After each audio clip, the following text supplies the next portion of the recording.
천국에 대한 비유가 여러 가지로 말씀에 나타나 있습니다. 오늘 그 중에서 포도원 일꾼에 대한 비유의 말씀은 우리의 마음을 따뜻하게 하는 말씀 중에 한 말씀입니다.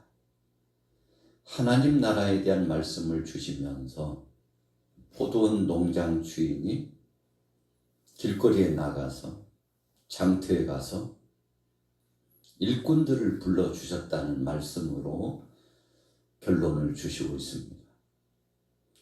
아침 이른 시간부터 나가서 일꾼을 불러드렸습니다. 그리고 오전 3때 정도 돼서 또 나가고 정오의 시간이 돼서 나가고 그리고 오후 시간에도 이제 마지막에는 일을 마치는 시간에 1시간밖에 남지 않은 11시라고 말씀했습니다만 오후 한 5시경쯤 돼서도 일꾼을 불러드렸다는 거죠. 이런 시간에 일을 시작했으면 적어도 아침 6시나 9시에 일을 시작한 거죠. 그리고 이제 오후 6시 정도 되면 모든 일이 마치는 겁니다. 그런데 1시간밖에 남지 않았는데 그때도 가서 혹시 일할 일꾼이 없나 하고 일꾼을 불러주셨다는 거죠. 오늘 본문 말씀에 보면 참 의미심장한 말씀이 나가서 일꾼을 부르는데 이 포도원 농장 주인이 묻습니다. 아니 왜 당신들은 지금 시간이 몇 시인데 지금까지도 그러고 있냐고. 그랬더니 하는 말이 우리 같은 사람 누가 불러줘야 가죠. 우리 같은 사람 누가 불러줘야 가죠. 여러분 오늘 본문 말씀의 핵심적인 포인트의 말씀이 바로 그겁니다. 아침 일찍 부름받거나 정오에 부름받거나 오후에 부름받거나 그리고 마지막 순간에 부름받은 자들도 다 공통적인 분목적인 내용이 있는데 그것은 포도원 농장 주인이 저들을 불러주셨다는 겁니다. 일찍 부름받았든지 늦게 부름받았든지 간에 일꾼들은 그 농장 주인이 그들을 쓰겠다고 결정해 줘야 된다는 겁니다. 여러분 바로 그것이 은혜의 역사 아니겠습니까? 우리가 이 세상을 살아가면서 우리 인생 여정 가운데 우리는 하나님께로부터 받은 탤런트를 가지고 살아갑니다. 사람마다 성격도 다르고 얼굴도 다르고 또 각자 특징적인 그 달란트가 다르죠. 특기가 달라요. 사람에게는 누구나 다 잘하는 것이 한 가지 이상 있다고 합니다. 이것은 신의 선물입니다. 하나님께서 주신 선물이에요. 그래서 이 모양 저 모양 사람마다 그 특징이 있고 조금씩 다른데 하나님께서 우리 인생들을 불러주신 것은 쓰시기에 합당할 만큼 조건을 주시고 능력도 주시고 힘도 주시고 기회도 주시고 그렇게 주셔서 우리를 쓰시겠다고 불러주셨다는 겁니다. 어떤 사람도 그냥 이 세상에 태어난 예가 없다는 겁니다. 하나님의 뜻이 있으셨어요. 오늘 저와 여러분들도 가정에서 살아가는 그 삶의 구조도 다르고 가문도 다르고 시대적인 배경도 다르잖아요. 성씨도 달라요. 얼굴도 조금씩 달라요. 성격이나 그리고 추구하는 성향도 조금씩 다릅니다.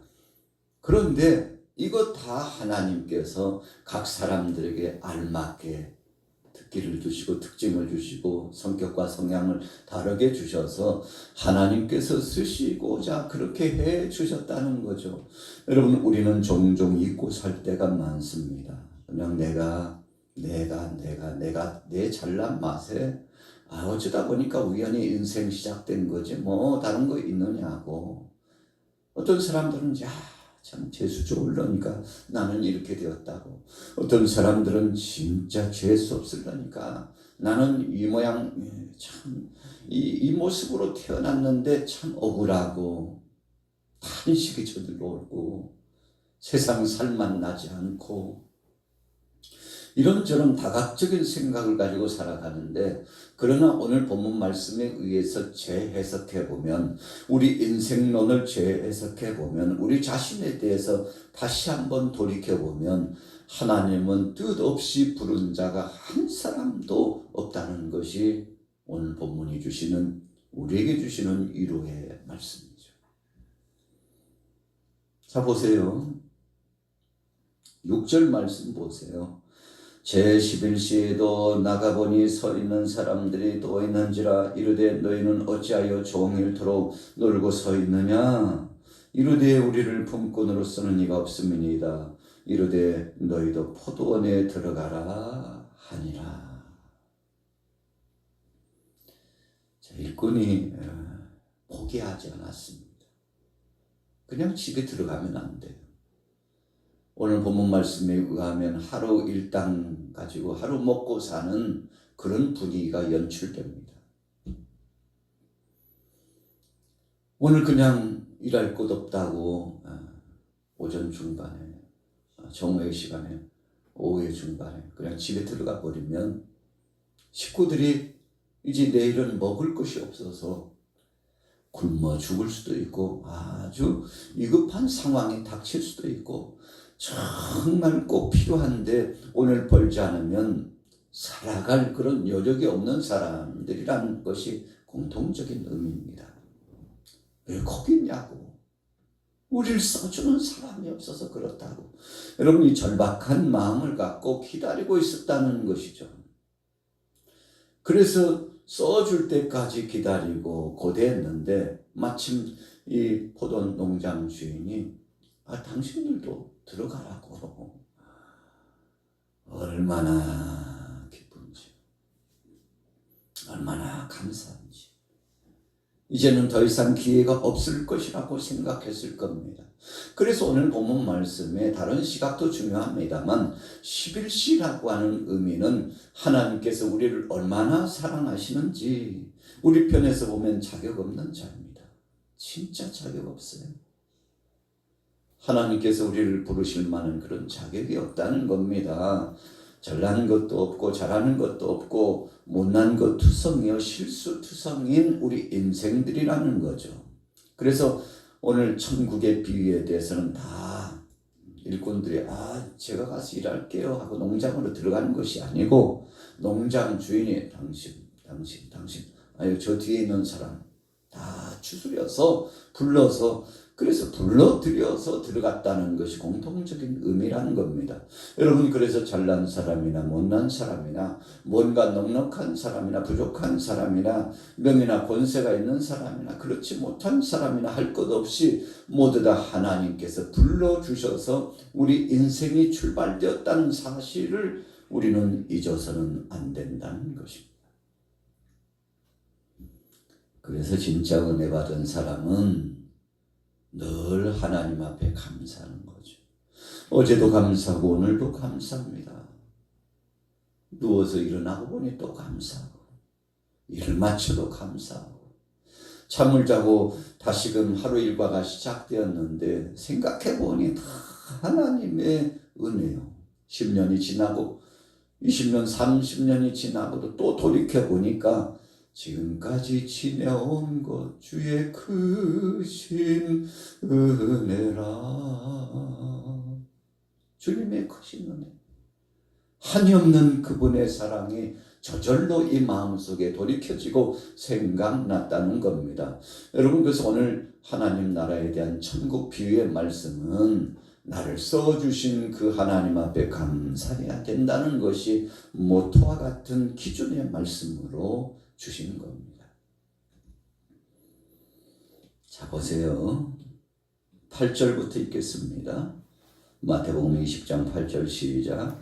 저물매 포도원 주인이 정직에게 이르되 품꾼들을 불러 나중 온 자로부터 시작하여 먼저 온 자까지 싹을 주라 하니 제 11시에 온 자들이 와서 한 데나리온씩을 받거늘. 자, 품삯을 내어주죠. 시간이 됐습니다. 오후 6시쯤 이제 일을 종료할 시간이 가까웠습니다. 일을 마무리 짓고 기대감이 차옵니다. 정말 기다렸던 시간이죠. 아침 일찍 새벽같이 온 사람들은 하루 종일 기다렸어요. 그런데 한 데나리온씩 똑같이 약속을 하고 불러줬다는 겁니다. 그런데 좀 신비한 것은 맨 나중에 온 사람을 먼저 품삯을 주었다는 겁니다. 왜 그랬을까요? 좀 시기심이 발동하도록 하려고 충동적인 그런 느낌을 갖게 하려고 의도적으로 그랬을까요? 신비한 것입니다. 그것은 하나님만 아시는 겁니다. 하나님의 뜻이에요. 아니 왜 나중 온 사람부터 줘요? 먼저 와서 먼저 일하는 사람부터 하셔야지 하고 따져 물을 수도 있겠지만, 그러나 이것은 주인의 마음이에요. 불러서 써주시는 분, 농장 주인의 마음이라는 겁니다. 한 데나리온씩 약속했어요. 아침 일찍 온 사람도, 오전 새때 온 사람도, 정오의 시간에 온 사람도, 오후 조금 늦게 온 사람도, 진짜 맨 끝에, 아니 저런 사람을 왜 불러들이냐고 일 다 마치는데 그렇게 생각할 수 있는데도 불러들여서, 그런데 그들에게도 똑같이 품삯을 주었다는 것이 특징적인 것입니다. 여러분, 우리가 인생 살아가는 편에서 보면 요즘 뭐 시급제로 해도요, 시간마다 다 철저하게 계산이 돼가지고 법적으로 보장이 되어 있지 않습니까? 그래서 정상적인 시급을 계산해서 주지 않으면 불법이 돼가지고 고발을 당합니다. 요즘 그런 시대가 됐어요. 예전 같으면 품삯을 갖다가 제때 주지 않고 일을 시켜놓고도 3일 있다 줄 테니까, 한 달 있다 줄 테니까 한 달씩 이렇게 묶어놓고, 왜 전부 안 주냐고, 이것이 우리 규칙이라고 해서 참 말도 안 되는 법을 만들어 놓고 일하는 사람들의 마음을 아프게 하고, 나중에는 그 남은 걸 띄어가지고 제대로 품삯을 받지 못해서 하루하루 일상을 살아가기에 힘이 들고 그런 사람들이 태반이었잖아요. 그러나 요즘은 어림도 없습니다. 그렇게 하면요, 사업장이 고발을 당하고 법적으로 제재가 들어가고, 아주 철저하게 세분해서 계산을 해줘야 합니다. 여러분, 그러나 오늘 본문 말씀을 보세요. 정말 정확하게 계산해 주었잖아요. 당신하고 약속한 거 한 데나리온. 그런데 문제는 나중 온 사람들은 일을 조금 했거든요. 그런데 그 사람에게도 한 데나리온 주고, 이제 나중에 계산을 하긴 하지만 우리는 더 일했으니까 아마도 우리는 2곱절, 3곱절은 더 줄 것이라고 생각하고 눈을 크게 뜨고 바라보고 있는데 이게 웬일이에요.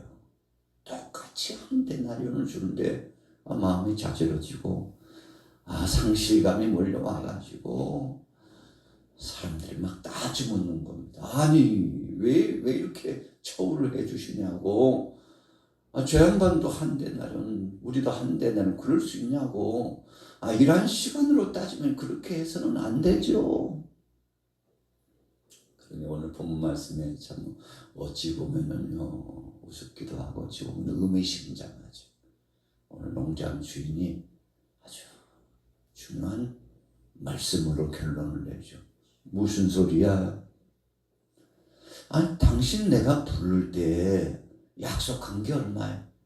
머리를 극적이면서 그랬을 거예요. 한 데나리온 준다고 그랬었죠. 그렇지 않냐고. 오늘 여기 온 사람들 다 내가 품삯 약속하고 불렀어. 일찍 오든 늦게 오든 내가 저들을 볼 때 적어도 집에 돌아가서 가장으로서 그 식솔들을 이끌어 그 다음날 살아가려면 양식도 사고 이것저것 살려면 이 정도 돈은 있어야만이 살 거 아니요. 그래서 내가 아침부터 일꾼들을 볼 때 마음먹고 한 데나름 작정하고 부른 거야. 당신도 이것이 필요하고 저 사람들도 이 돈이 필요하다니까. 내가 그렇게 마음먹고 내가 내 뜻대로 약속하고 하는데 왜 당신이 그렇게 불만하고 나중은 사람들에게도 똑같이 주냐고 항변하는 것은 도리가 아니지. 한번 입장을 바꿔놓고 생각해봐요. 저 사람들 작은 금액 가지고 가면 어떻게 살겠느냐고. 내가 저들도 긍휼히 여기고 저들에게도 똑같이 처우하는 것은 내 뜻이요. 여러분, 이것이 오늘 본문 말씀 마태복음 20장 1절부터 16절의 말씀은 구속사적인 하나님의 은혜의 관점으로 봐야만이 해석이 되는 겁니다. 그냥 일반적인 계산기를 두드리면서 왜 우리는 그렇게 해주냐고 불평하면 이것은 답이 없는 말씀입니다. 하나님은 처음 온 자나 나중 온 자나 하나님의 긍휼하심을 통해서 하나님의 사랑을 통해서 똑같이 저들에게 선대하셨다는 것은 이것은 하나님만이 하실 수 있는 긍휼하심의 법칙이었고 이것은 천국의 법칙이요 하나님 나라의 법칙이요 구속사적인 관점의 법칙이라는 것을 오늘 말씀해 주시는 거죠. 여러분, 그래서 너무 감사한 겁니다. 자, 9절 보세요. 성경 돌아가 봅니다. 9절 읽습니다. 시작. 제11시에 온 자들이 와서 한 데나리온씩을 받거늘 먼저 온 자들이 와서 더 받을 줄을 알았더니 그들도 한 데나리온씩을 받는지라. 받은 후 집주인을 원망하여 이르되 나중 온 이 사람들은 1시간밖에 일하지 아니하였거늘 그들을 종일 수고하며 더위를 견딘 우리와 같게 하였나이다. 여러분, 탕자에 비유해서 누가복음에 들어가 보면 그냥 이 맏형이 허랑방탕에서 탕진하고 돌아온 이 둘째 아들, 아버지가 그를 선대하고 송아지를 잡고 손에 가락지를 끼워주고 새 옷을 입히고 몸을 그냥 깨끗이 씻겨가지고 딴 사람이 됐어요. 동네 사람들도 아이고 집에 들어갈 때는 거짓골을 하고 들어가더니 저 양반이 아들인 줄 몰랐다니까. 아이고, 어떻게 저렇게 그동안에 저렇게 변할 수가 있나. 그런데 아버지는요 그 아들을 그냥 두고 못 봅니다. 아버지의 마음은 집에 있는 큰아들이나 둘째 아들이나 똑같은 아들이라 이겁니다. 자기 분깃을 가지고 나가서 탕진해 버렸다 할지라도 아버지는 역시 내 자식은 내 자식이라는 겁니다. 그래서 여러분, 아버지의 생각은 달라요.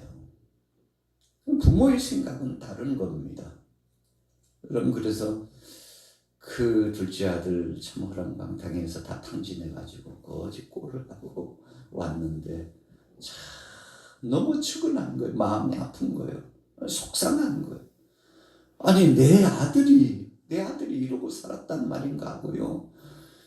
그 아들을 개인적인 입장으로 보면요, 돼지가 먹는 지업 열매도 제대로 못 먹고 살았는데 아버지에게 돌아오니까 과거를 따지지도 묻지도 않고는 내 자식이 왔다고 끌어 목을 안아주고 그리고는 씻겨서 새 옷을 갈아입혀주고 거기다가는 가락지까지 끼워주고 이 신분이거든요.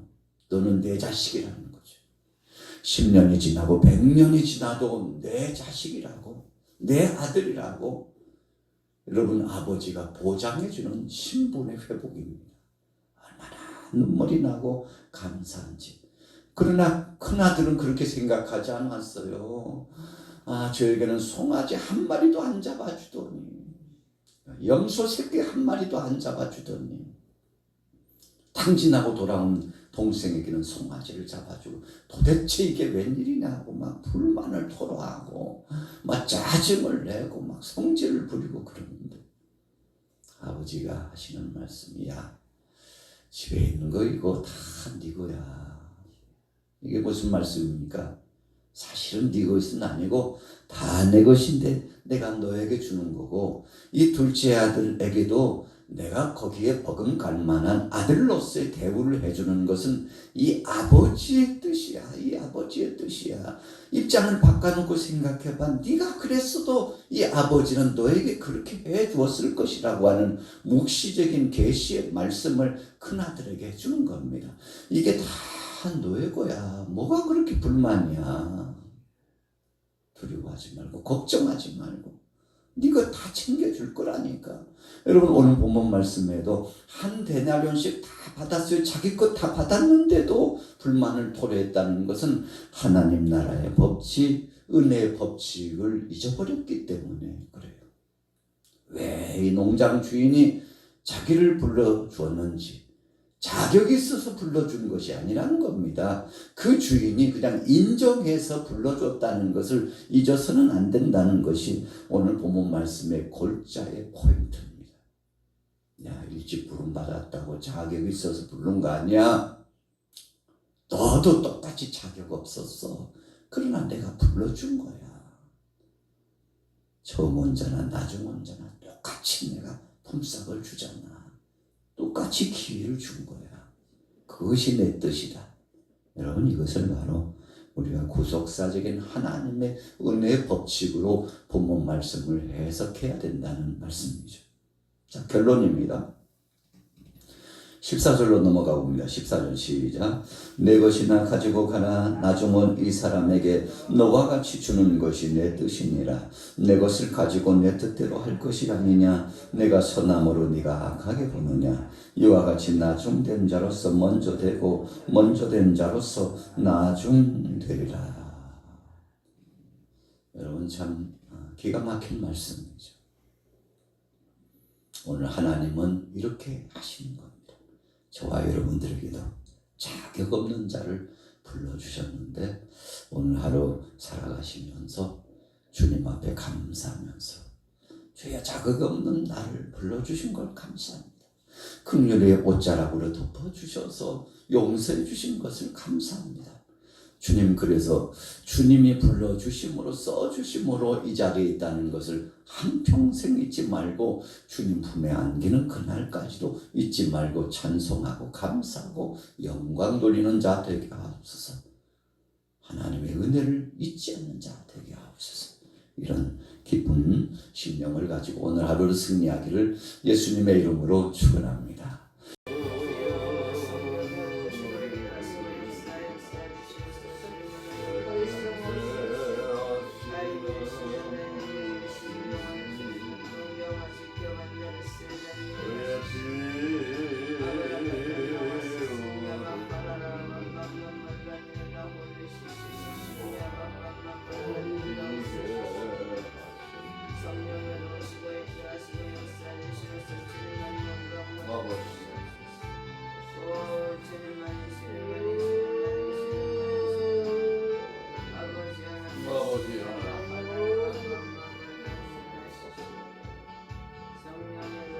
나의 아버지,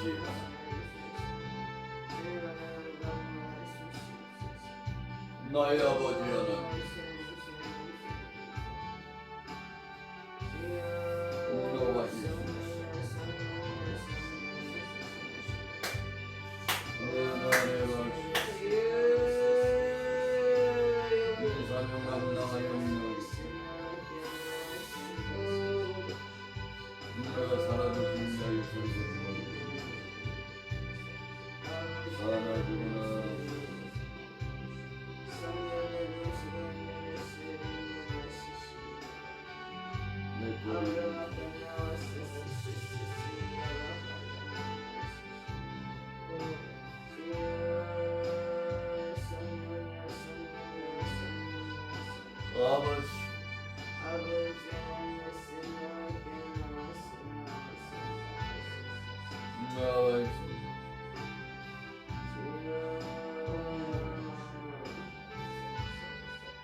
신뢰로 나와 대마 그대로와 화가 되신다고 나라와 되신다고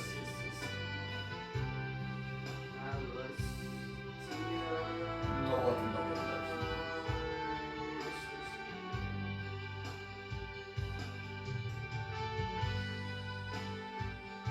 올레 신와 되신 나와 금마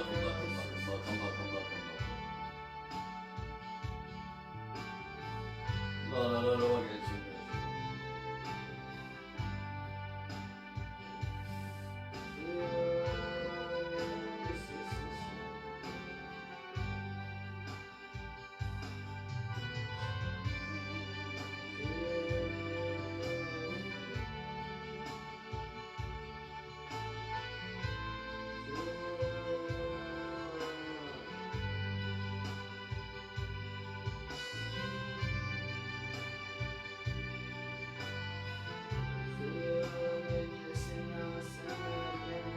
나